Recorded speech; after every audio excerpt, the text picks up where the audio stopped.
It is also an offense to collect property or provide financial or other related services, knowing it will benefit or be used by a terrorist group. And British Columbia, with Dr. Bonnie Henry as the public health officer, have known that these drugs are being diverted, and they are being diverted across borders, and they are being diverted into the hands of kids. I've reported on it well over a year ago. And all of a sudden now they're taking issue with it. Well, Drea, turning to crime, we have a little video coming up. Oh, lo and behold, Canada is following suit with the U.S. by listing 7 cartels and gangs as terrorist entities. Golly, I wonder why we're moving from hug a thug to getting tough on crime. Let's hear what Public Safety Minister David McGuinty has to say.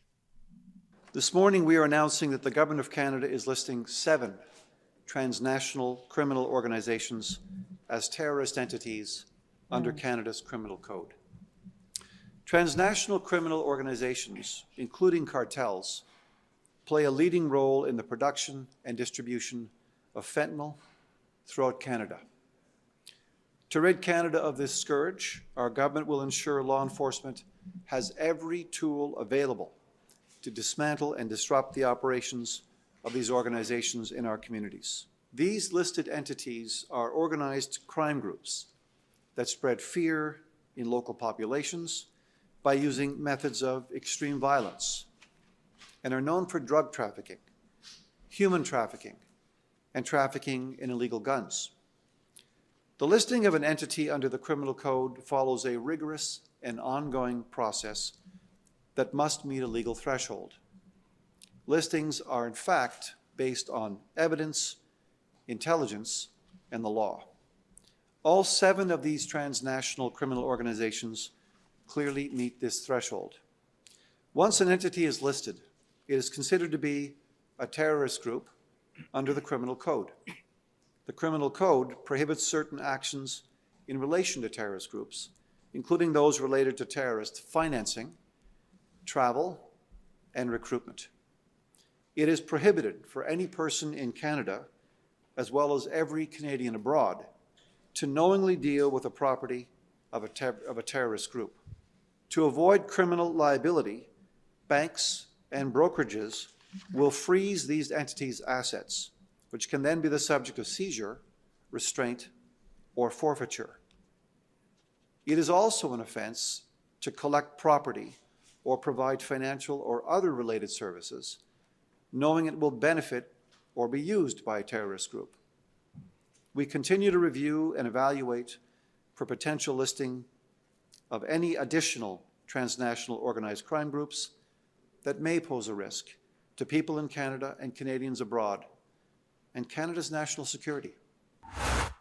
Well, Drea, first and foremost, please educate me when Minister McGuinty is talking about transnational crime groups. He's not talking about male criminals who identify as female criminals and vice versa, is he? Because, wow, we even have a bigger problem on our hands. But, of course, the question I asked rhetorically before we went to the video, folks, is why now? Well, regime change in Washington. And isn't it a little rich, Drea, that under the Trudeau Liberals, we have had a a thug mentality. We have seen the worst of the worst criminals get parole and bail. I'm talking right up to attempted murder. Yeah, being put back out on the streets. Imagine being in law enforcement. You bring in these hooligans only to see them go back out the court as though there's a revolving door. We see the most cretinous criminals in our institutions going to Club Fed. Yeah, I'm looking at you, Paul Bernardo. Way to go, Marco Mendicino, the previous public safety minister. So I just, like I said, Drea, I'm taking this with a shovel full of salt that suddenly in Ottawa, we're going to get tough on crime when we know the real reason. It's not about doing the right thing. It's not about protecting the safety of law-abiding Canadians. It's because there is a new sheriff in town south of the border, and he's talking about tariffs. So, as you said earlier, follow the money, right? Yeah, and that the tariff spanking is not just affecting Ottawa; it's affecting provinces too. Out here in BC, we announced that we are stopping our Safer Supply Take Home program. How sick is it? I put a link there, the CBC one.